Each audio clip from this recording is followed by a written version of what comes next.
So in this video, I'm going to do a quick review of the Cuisinart 360 griddle, and particularly the XL version, and also I'm going to make, I think maybe a 26 inch pancake just to test out the hot spots and, okay, not just to test it out, so I could actually dive into a 26-inch pancake. So here we go. Something that's just so incredibly soothing about the sound of, you know, sizzling bacon. Oh. Whoa!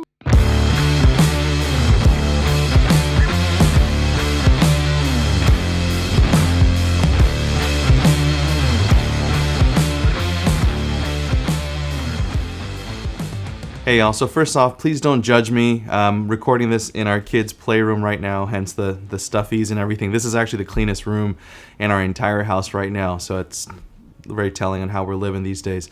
But anyhow, let's get into this. So the Cuisinart 360 griddle has been something that's been on my list for a while. I've seen people cook on these really large round griddles, and initially my thought was, I do want some kind of outdoor griddle at some point, just because sometimes you're making breakfast and you've got the bacon and everything going, smoke alarms going crazy. You know, just the idea of just being able to do all of this outside and do it conveniently, just, I don't know, it seemed like a really good idea. But I started seeing these 360 griddles around, and my biggest dilemma was actually, do I get the regular one or do I get the XL? The XL actually goes up to 30 inches wide, and it has 2 folding tables on the side, and it's pretty heavy when it comes in. In this footage, actually, it's me unboxing the package that I ordered from Amazon. It comes in, I think it was like 85 or 90 pounds for the whole thing. It does recommend that you have 2 people help you assemble the various pieces, and it's literally in pieces. Like the shelves on the side need to be put together, the legs, the doors, there's like a support frame underneath. All of that stuff needs to be put together. I did it myself, but again, if you're not comfortable kind of carrying kind of heavier things by yourself and moving things around, you definitely need a second hand to help you with. It came with everything. The instructions were super easy to follow, except in my package I was missing a few screws. And so including the time that it took me to go to the store and grab those, I think it was 12mm bolts, it came out to about 45 minutes of total assembly time. Alright, so here it is now in all its glory. I know, it's filthy, it's nasty. Oh god, I need to replace that. No, hold on. Alright, let's try this again. So this is the Cuisinart 360 griddle XL. I had to clean that out. I mean, there's still some there and it's dripping nasty. I get it, but it is what it is. So this is it in all its glory. Let me pull out the shelves real quick. One right there, one right there. Okay. And then we've got the propane tank down here. Got the 3 different adjustments. And then you've got a little vent up here. And then you've got this massive thing down here. All right, so right off the bat, the number one thing that I really like about this particular griddle is the way this kind of drain or oil catch, grease catcher works. You've got one side right here that's a little bit more elevated, and as you go all the way across, it sinks down a little bit lower. So ideally, if your floor is centered and all that other cool stuff, all of that grease will slowly work its way into this trap.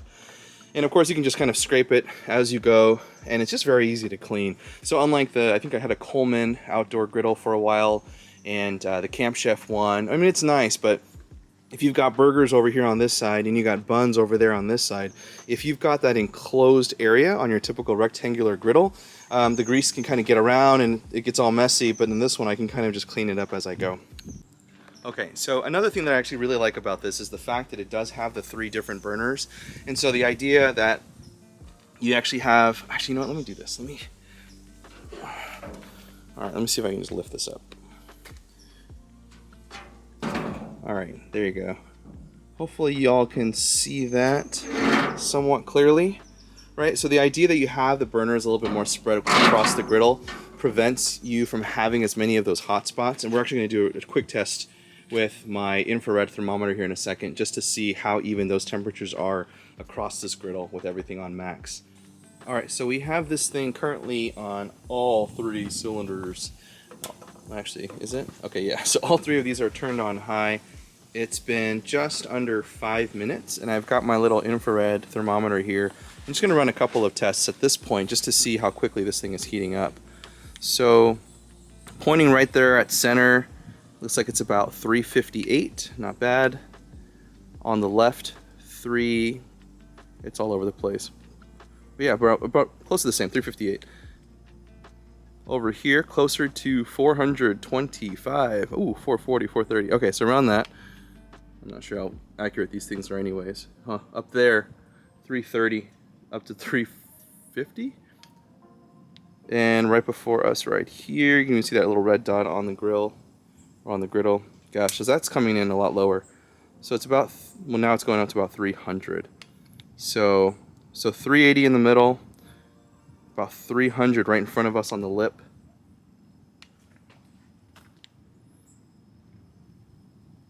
Yeah, so about 330 right there. 315. 358 on the far end. In the middle, which I would just expect to be the hottest, it's about 418. So this is just 5 minutes in.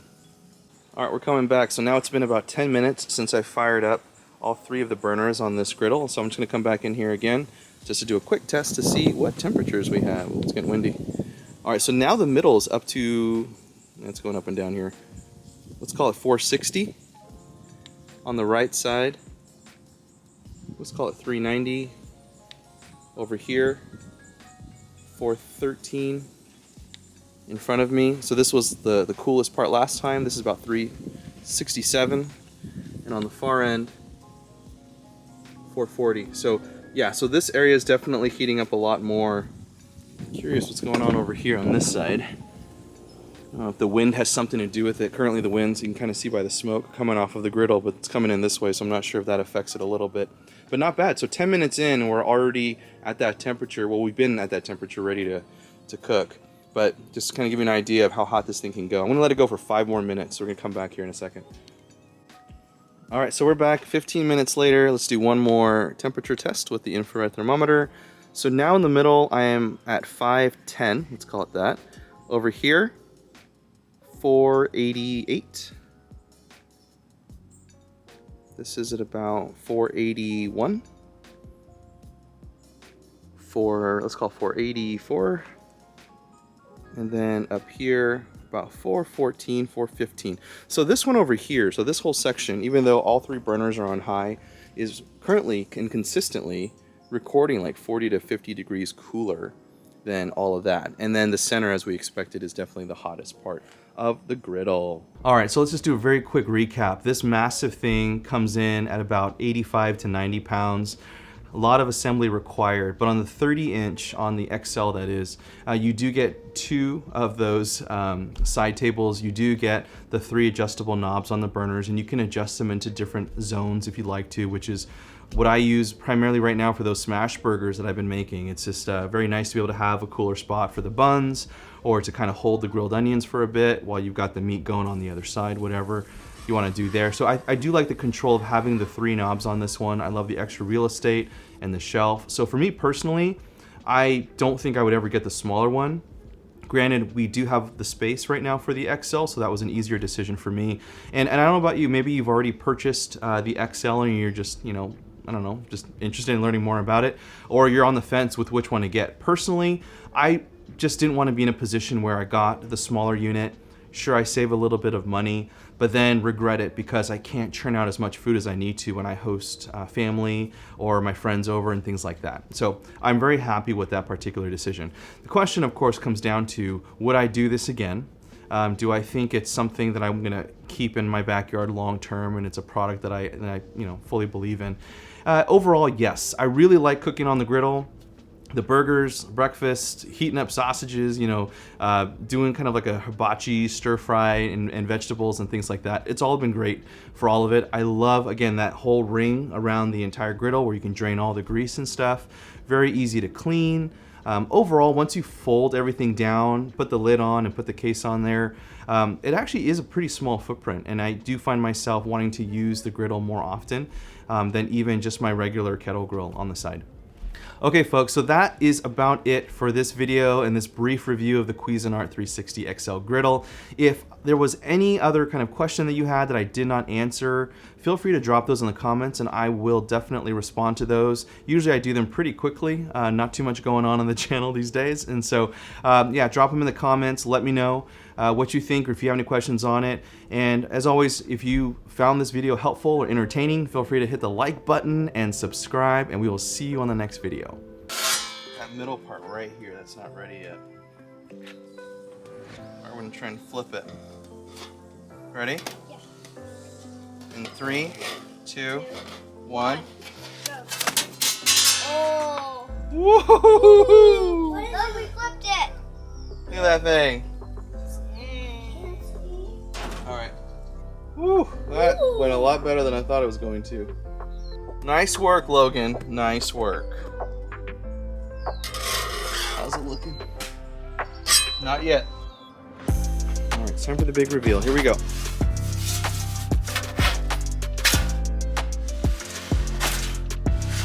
Alright.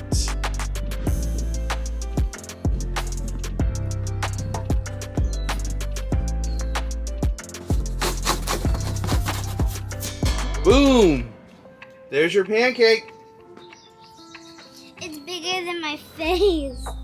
It's bigger than my whole head. Okay. Time to eat, Daddy. I'm very hungry. This is a big one. Let's do it. Grab a fork. You gonna put syrup on it or you just gonna eat it just like that? Just like this. Mmm. But hot. There we go, right here.